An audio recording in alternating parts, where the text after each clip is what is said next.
Tell me when you start the live stream.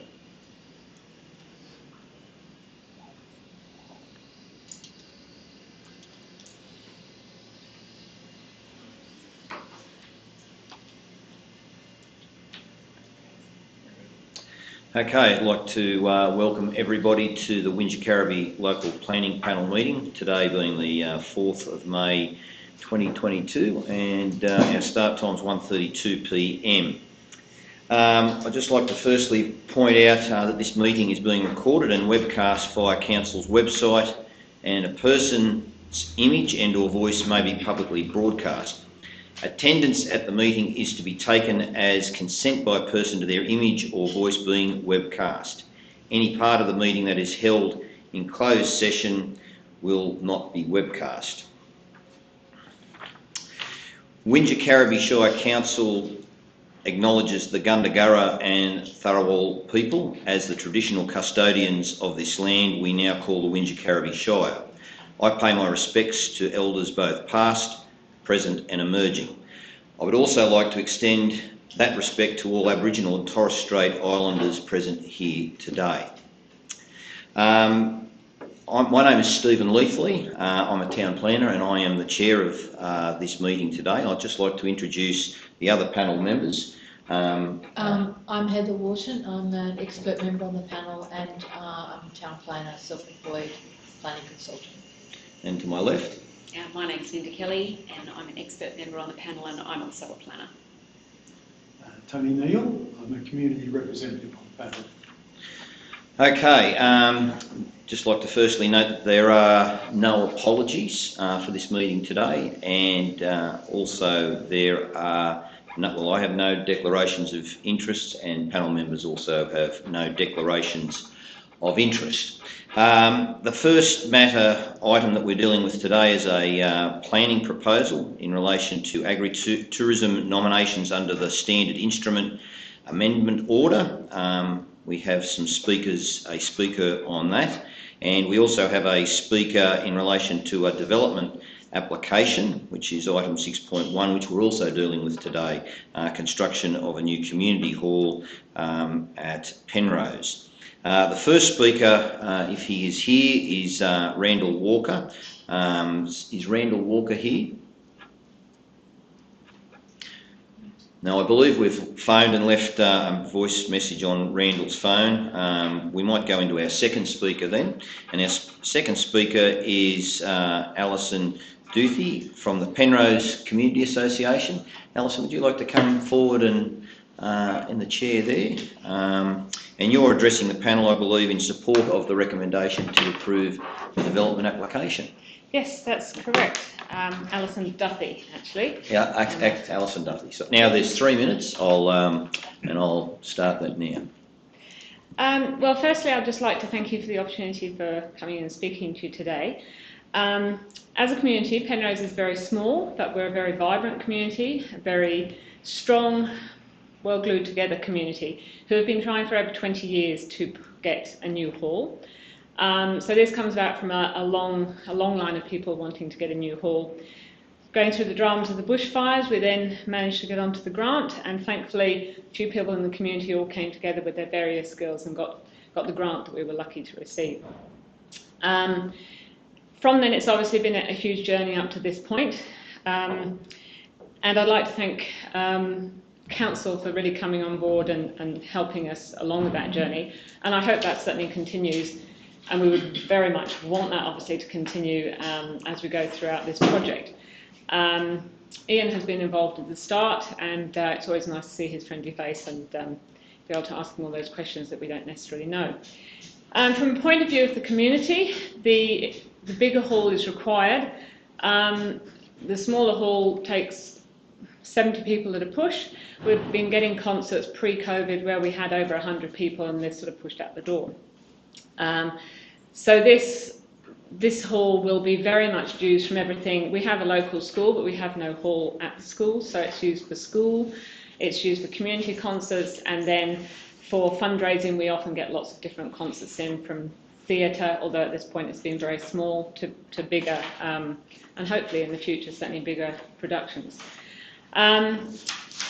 There's been a fair bit of community consultation, although it's been very difficult over the COVID period, but we have consulted with our community. There's 264 of us, I think, in Penrose. We've done a pretty good job, I think, of speaking to everybody, so everyone's had a bit of a view. We feel very comfortable as a community with the design of the hall.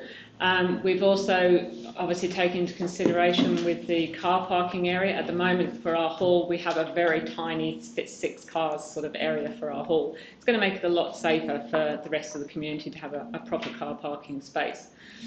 I'd also like to take the opportunity to thank Council for, as I said, their input, but also for their financial help in funding us with another $400,000 towards this project.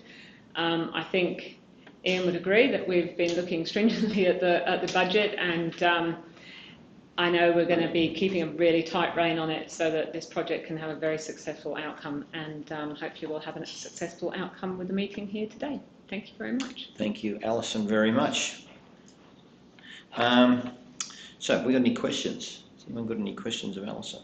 I have just out of curiosity, I just wondered what who the funding body was that you were successful to get. It was the Bushfire Local Economic Recovery Okay. BLER Fund, yes.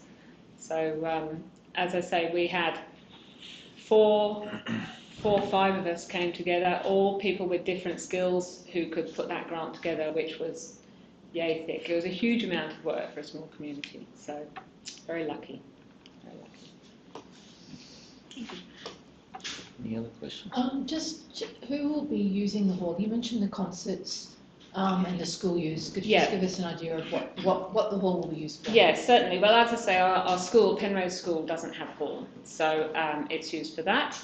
We have various Keep Fit, from table tennis to Pilates and things. Some of the Keep Fit classes had to stop because there wasn't enough space.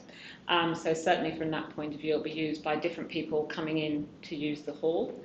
We're quite a musical village and beyond.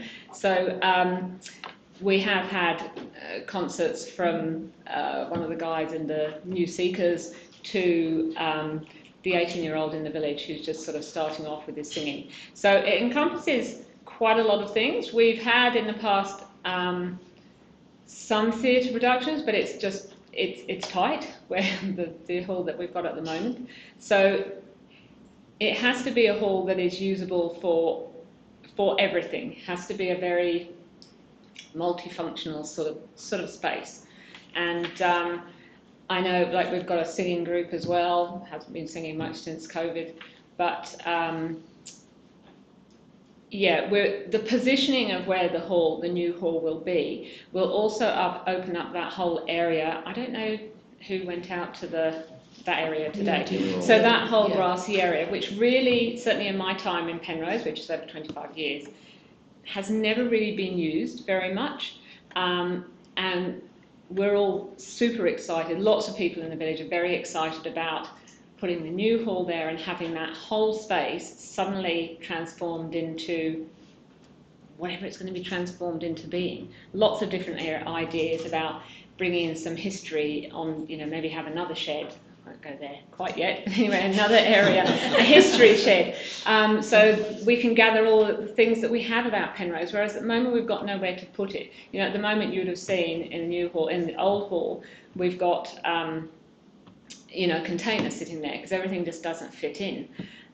We make do because we're Penrose, but I'm super excited about the whole project, and apart from anything else, I feel that Penrose over the last 20 or so years, there's a feeling in the village that we're kind of missed out because we are so tiny, we know we're small.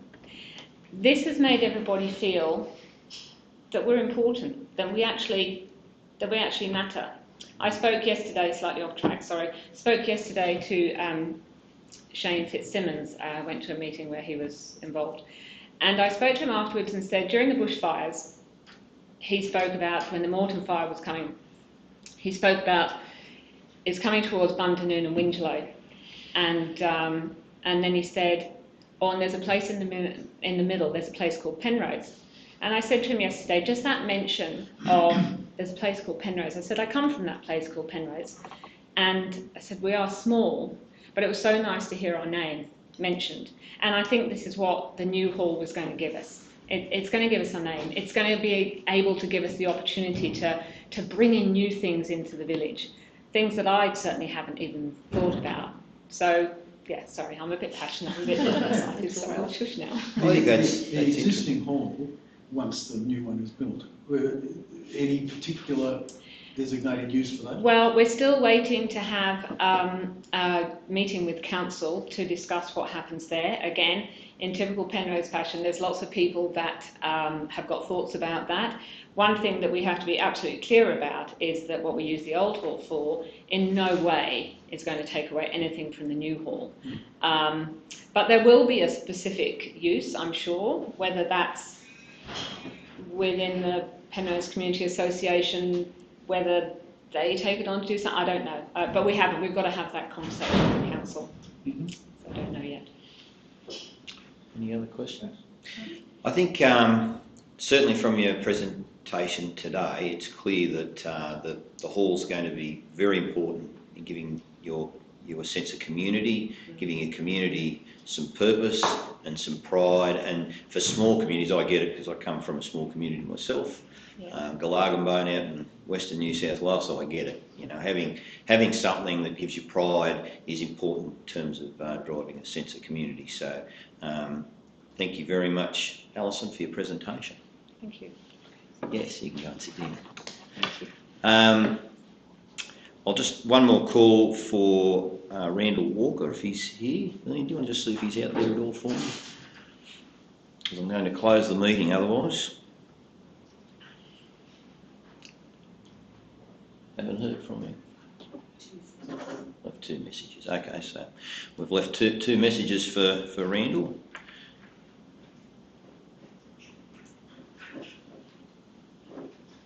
Randall is a no-show.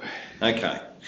Okay, so our other speaker hasn't turned up, so I'm going to now close this public section of the meeting at 1:43, and we will move into a closed session to deliberate on the 2 items before us. Thank you.